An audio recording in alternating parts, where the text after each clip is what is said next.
Welcome to the SMBAdvertising podcast, where our aim is to help 1 million small and medium-sized businesses to succeed with their advertising.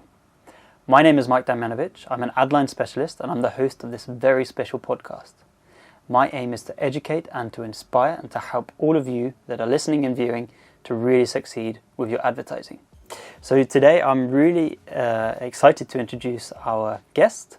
She is the VP of Marketing in a fast-growing martech company called Papirfly. She delivers powerful brand management solutions to brands all over the world.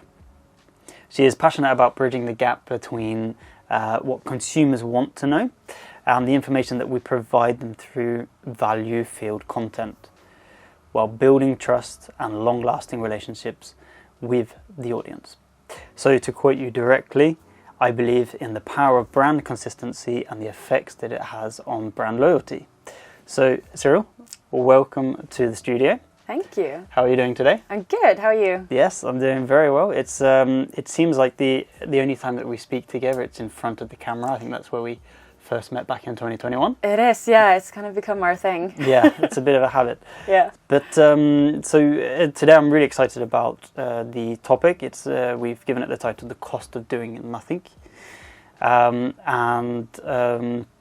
it's a good opportunity to address a few questions and comments that we both hear quite often from customers and people that we speak with, and especially now in the middle of this economic downturn.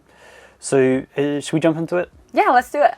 Perfect. So the first thing that we typically hear is, downscaling ads. We've got limited resources, limited money, or we're worried about what's going to happen. So the first question is, should you downscale your ads or your marketing budget now during an economic downturn? Yeah, and it's a good question, and I think every marketer gets asked that question now, don't they? Because times are so uncertain and you don't know what's going to happen.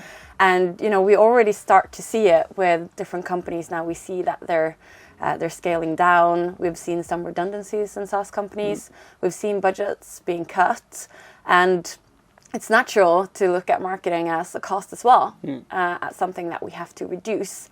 And I think some of the changes that we've seen in a lot of SaaS companies, it's important to remember that they are very natural, because we've all been kind of scaling for growth. We expected that when the pandemic was over, we were all going to grow and there were going to be, good times. But then that didn't happen. And we all kind of ramped up and we hired a lot of new people and we made a lot of new investments because we thought that we were all going to grow. And then that didn't happen. And so it's very natural that we're now seeing that redundancies are being made and costs are being cut. But it's important to remember that, this isn't the first time that this has happened. No. And we have to look at how other companies have acted in the previous recession so that we can learn from them. And, they've done studies about this. They've looked at the different companies during the last recession, how they acted, how they invested, and then compared the companies that struggled with the companies that did well. And you want to guess what the difference was between them? I'm guessing it's something to do with ads marketing. Yes, exactly. So the companies that came out ahead were the ones that invested heavily in marketing. We see that in the study that they did, this was in the US, and it was about 5,000 companies that they investigated. And 80% of them took, I think it was around 3 years, just to get back to the point where they were before the recession started. But 20% of them actually prospered and grew. And what they did was they all focused on internal efficiencies. How could they do more with less? And they all invested heavily in marketing and R&D. And so that doesn't mean that, throw money at ad spend, of course. But yes, you should invest in ads. You should invest in marketing. And you should invest more than your competitors because that is what's going to give you a competitive edge. But you can't just invest in ad spend. You have to look at the data and what you see is actually working, So take a closer look at your multi-channel strategy and take a look at what is your data telling you, what is actually working, what ads are performing, which channels are performing, and invest more in them. And you might not be in the position where you can increase your marketing spend, but you can shift it and you can look at what are the channels that aren't performing and put that money in the channels that are, and put it in the ads that are doing well, and make them do even better and boost them where you can. Yeah, and then just to touch on that point, then if your competitors are in the decision phase that they're going to spend less and decrease, then of course it makes sense that if you maintain at least, so you said not increasing, but at least maintaining the amount of money that you're spending or investing into marketing or ads, that's surely going to be a good thing, right? Absolutely. And we saw this in the pandemic as well, that a lot of people reduced their marketing spend, and what happened was that a lot of the keywords got cheaper because people stopped the spend. So you can actually get a lot more for the already existing investment if you just don't turn it off.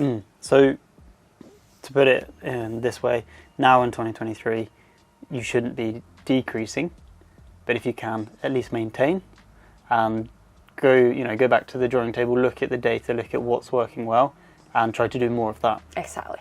Perfect. So in terms of the long-term financial impact of doing sort of short-term cost reductions on your marketing or your ads, can you say a bit about that? Yeah, I think I love that because it's so broad and it's so relevant, because it's kind of, it's what you want to do when there's a crisis, you want to do short-term cuts, but then you have to remember how does that affect the long-term business growth, which is eventually what you want to focus on. You still want to make money, you still want to grow, and how do you do that when you have to do some short-term costs?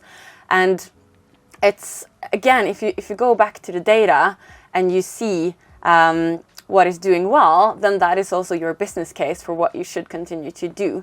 And I think if you look at like the last 10 years, I think a lot has happened in terms of how people see marketing.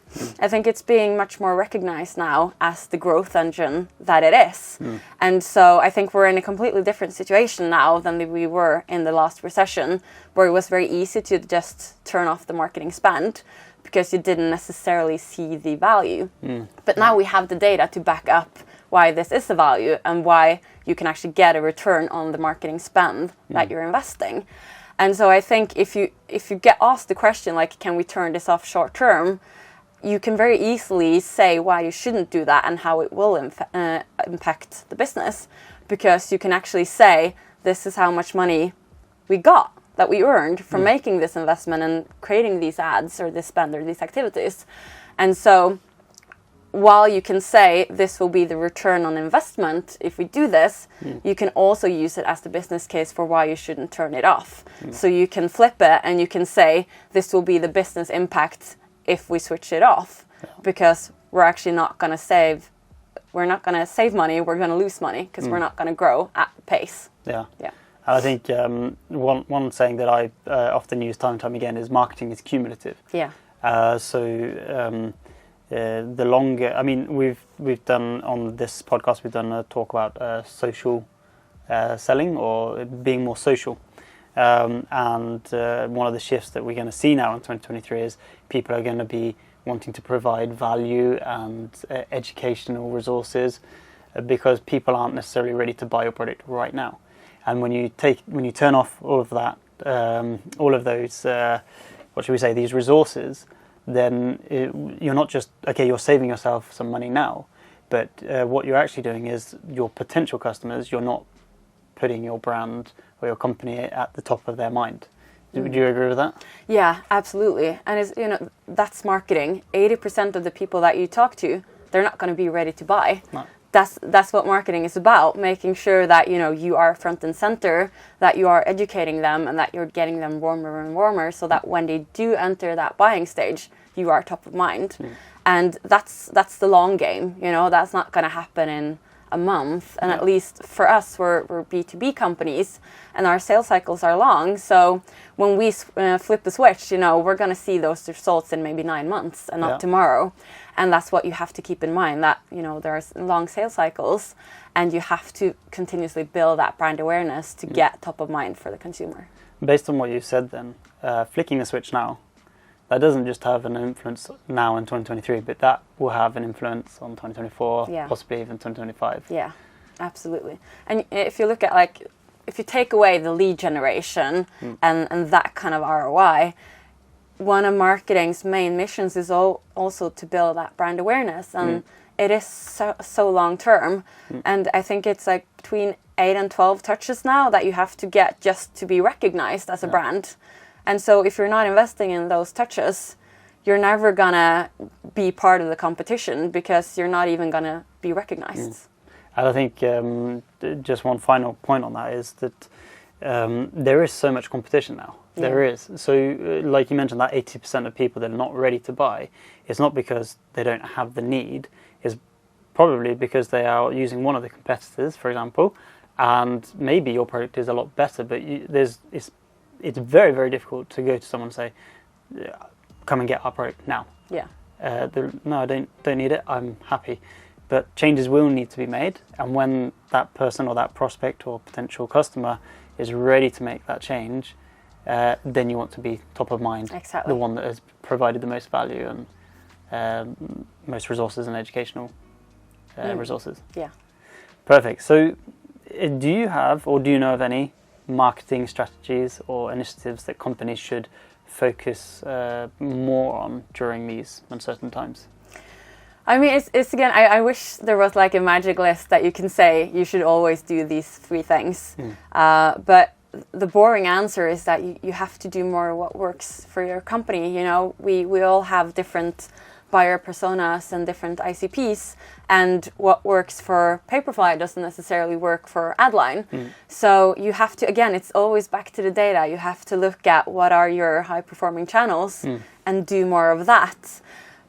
And if you have the data available that tells you that, then that is your answer. That's what you need to invest in. But if you don't have that data, that is the first investment that you have to do.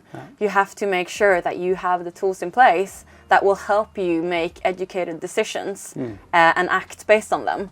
And I think in an economic downturn, I think the appetite in general for investing in martech tools is lower because people don't want to add to their stack. But at the same time, if you're facing redundancies or you're facing cost cuts, you're not necessarily facing a reduced target. So you're going to be asked to do more with less. And how do you do that? You know, if you're losing people in your marketing team or you're losing funding, then you have to find smarter ways of working. And the answer to that is very often to invest in martech. It's to invest in tools that allows you to do something smarter or faster, more efficient, you know, reduce bottlenecks, make sure you have the data and the insight that you need to be better at your job. So if you're going to make one investment, I would say don't be afraid to look at your martech stack and invest in the tools that are going to help you do your job better. Yeah. And like you mentioned, you know, look at the data, look at what kind of solution can help you to actually collect data and make that data your own. So you own it yourself, and then you're able to do that analysis. Yeah. So that's this has been a really great conversation. I've certainly learned a lot, and I think there's a lot that we in Adline can also implement, but also to those that are listening today. So thanks for coming into the studio today, Cyril, and talking about the cost of doing nothing. So yeah, thanks very much. Thanks for having me. It was fun. Perfect. Okay, guys, thanks very much for joining this episode. We will be linking to Cyril's LinkedIn profile, so please feel free to connect. And I think there's also a really good article that Papirfly have written about the cost of doing nothing, which we will also link to. So thanks for listening, and take care.